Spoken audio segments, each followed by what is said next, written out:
that we need to continue to stand strong to defend everybody's rights and freedoms. Good morning, everybody. How you doing today? Ooh, what a beautiful little flower. And mixed in with the purple. It's kind of cool. They're doing a heck of a job cleaning up the area, getting ready for Saturday's festivities. Yeah, I know. It's taboo in Canada to celebrate Canada Day these days. Anyway, that's not what I want to talk to you about today. Somebody has asked me to speak on something I haven't yet. I have thought about doing it several times, but I just never got around to it. Because, well, I'm honestly getting tired of doing this. This pointing out stuff. But I'm going to do this. Because it is right. I probably should speak on it. These are kind of pretty. Anyway, it's about the forest fires. People have asked me, well, you are a pretty bird. Can't find you. Oh, there you are. I see you. Are you willing to let me zoom in on you? Nope, you just took off. Of course you did. Anyway, somebody's asked me to speak about the forest fires. And honestly, I really probably should have done this by now. It's been going on for quite a while now. So, and I've even got into a debate on a climate change video discussing about these forest fires and such. And actually quite a lengthy debate. I thought about doing a video about that debate too. But anyway, here we go. The first thing that comes to mind is the ignorance of our Prime Minister to stand up in the House of Parliament and lay claim that all the forest fires raging across Canada are due to climate change. Now that's a pretty bold statement there. Okay.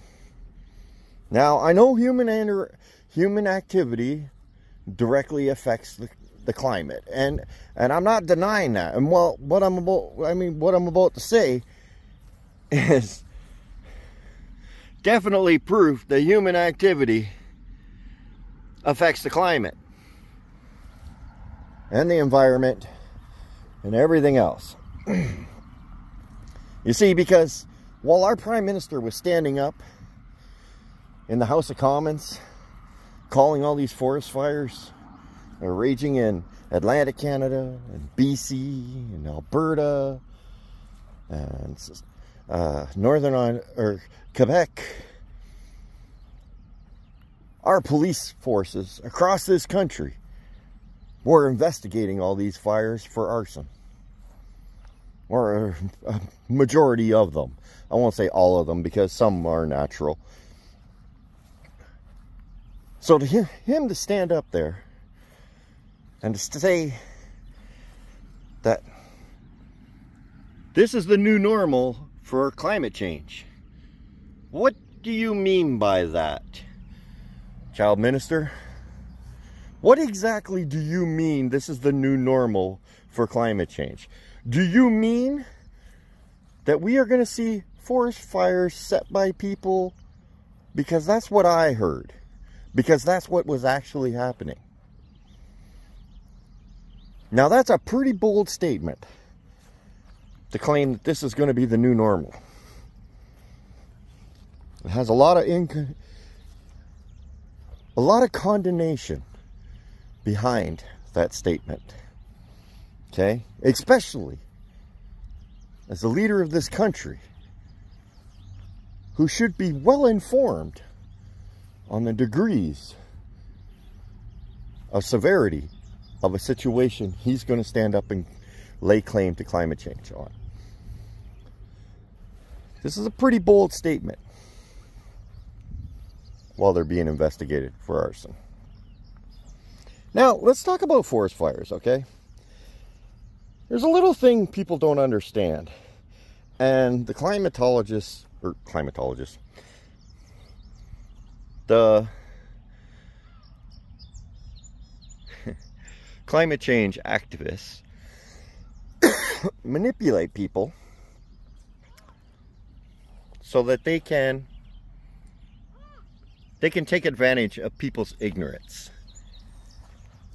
You see, forest fires are a natural occurrence. It's perfectly normal for a forest to catch fire. Frankly, there are trees that cannot propagate without a forest fire. They cannot reproduce their seed without a fire. They're designed to be burnt so that the fire can release the seed and grow a new tree. So if the forest is designed to burn in order to replant itself and regrow itself, isn't it safe to say that fires are normal? Okay? Whole swaths of northern Ontario are full of these trees. I'm sure they're across Canada. I think it's a jack pine, I think it's called. I'm not 100% sure on the name of it. I'm sure if you Google it, trees that need to be burnt to plant their seeds, I'm sure you'll find it. You can look this up yourself. I'm not looking it up for you, sorry. Okay, there's whole forests that are designed to be burnt by nature without human intervention, before humans even became so in the stewards of the forest. These things are kind of cool. Just come on, focus. Ooh, just look at that. Isn't that cool? Anyway, but now that humans have become the stewards of the forest, we have learned to adapt with the forest and learned how to be with the forest. The problem is, if you haven't noticed, Canada's in the middle of a growth spurt. Okay, we hit over 40 million people in Canada now, which is rather baffling considering last summer I was talking about 38 million. But hey, import those votes. You know how it goes, right? We're just importing votes now. The thing is, a lot of these people and a lot of the population of Canada live, I'd say approximately 80 to 90% of Canadians. I know there's an exact number out there. Again, you can Google, I'll give you rough estimates. 80 to 90% of Canadians live in the urban settings of major metropolis. Have no idea what it's like to be in the forest. No idea. Have no idea how to take care of the forest, how to treat the forest, and most importantly, how to have a campfire in the forest safely. This is why we're in bans, fire bans, because people don't know how to deal with the forest. People think you know they're sold the dream and on HGTV or whatever, you know. They have these big RV things and these camping, what are they called? You know, conventions, that's the word. They have these great big conventions that they have. And people down in like Toronto and such go to these conventions and they go, you know what? I want to try camping. I think camping will be amazing. Let's go do that this year. So what do? They buy up the latest glam gear. That doesn't really help them in any way, shape, or form. They pack up their family. They pack up their kids. And they head out to the forest. Come into Northern Ontario. Or anywhere, really. It's not really Northern Ontario. Sorry, I live in Northern Ontario, so it's just instinct to talk about it there. They come up here. And they go into the forest. And they say, oh, you know, I saw in a video it's a good time to just sit around a fire and laugh and have a couple of drinks.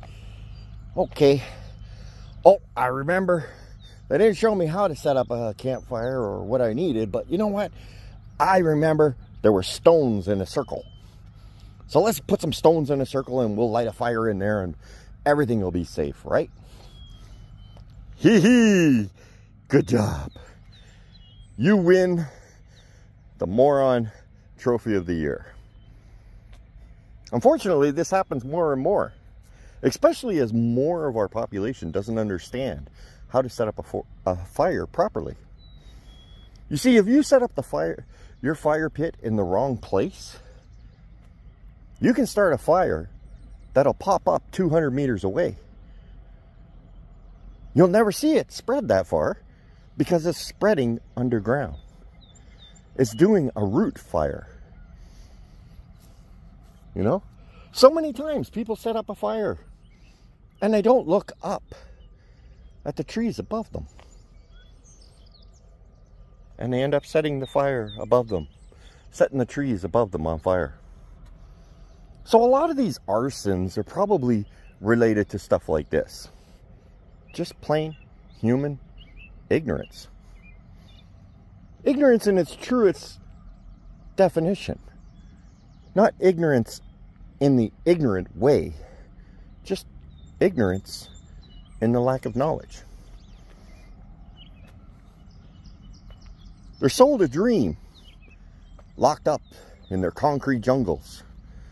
And they decide, oh, I need some fresh air. I need to get out of here. So they go and explore that dream. And discover they know nothing about that dream. Look at how many wild animal attacks you hear of. Now ask, where are these people from?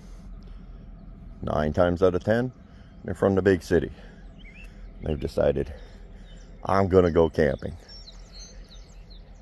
Bears breaking into cars, raiding camps, because they just don't know. You see, there's more stuff we don't know. But there's stuff that we should know.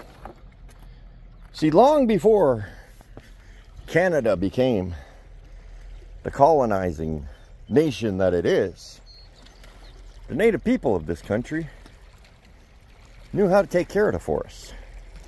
They still do. The problem is, now they have to follow Canadian government rules.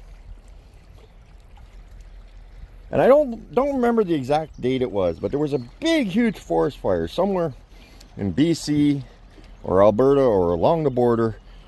And one of the reserves came out and said, this was in like the late 90s, early 2000s. I can't remember exactly when it was. But one of the reserves came out and said, you know, these fires are getting bigger and they're getting more of a problem and more expensive to deal with because you made it illegal for us to tend to the forest in our traditional ways. You see, back in the old days, the traditional ways of dealing with fires, they used to do controlled burns. They used to go out and burn the underbrush at an appropriate time of year so that it wouldn't get out of control, so that the forest could thrive, so the forest could seed itself. But now We've created the rules where you're not allowed to do that. That's fire management, forest management's job to decide if we need to do a controlled burn or not.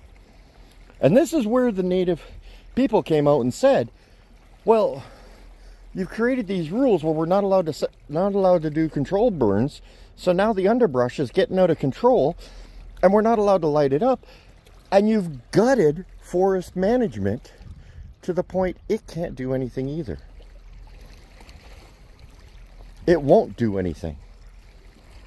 It doesn't have the staff to deal with it. You know, you look at the logging companies, and you've seen in my videos last year when I was out in the bush, you see these great big piles of sticks and twigs and roots and everything. They're huge piles. And you'll see like 4, 5, 6 of them set up in an area where they clear cutted. And you think, oh my God, what a mess this is. But you come back the following year and all of a sudden there's nothing there. Well, what'd they do? Come in and take it away? No! They came in the middle of winter. They poured... They lit it on fire. They lit it on fire and burnt it away so that a forest fire would not start due to it. It's forest management. It's forest management of the area that they clear cutted. It's not their job to go into the bush that's still growing and clear it all out. Okay? No, they clean up their mess by burning off the debris that would start fires in the areas where they clear cut.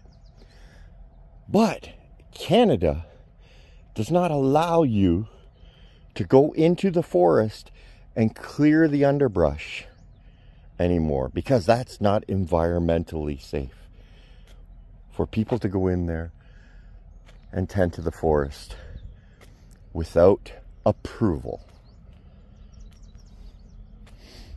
So when I look back over all these forest fires in Canada and how they're raging everywhere,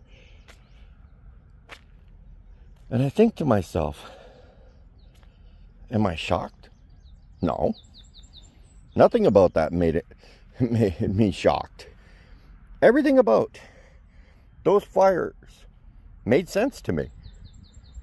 Except for Trudeau, of course. Because, well, when was the last time he made sense? But the forest fires, raging as hard as they are, of course they're going to rage that hard. No one's been in there clearing them out. When was the last time you seen a clear cut catch fire? Fires happen naturally. Always have. Always will. Long after the humans are gone. Which we're working really hard on getting there quickly. So I've been noticing. But no. We can't recognize actual truths. We need to stand up in Parliament and claim that fires set by humans are nothing more than climate change, new normal. Welcome to the Fringe.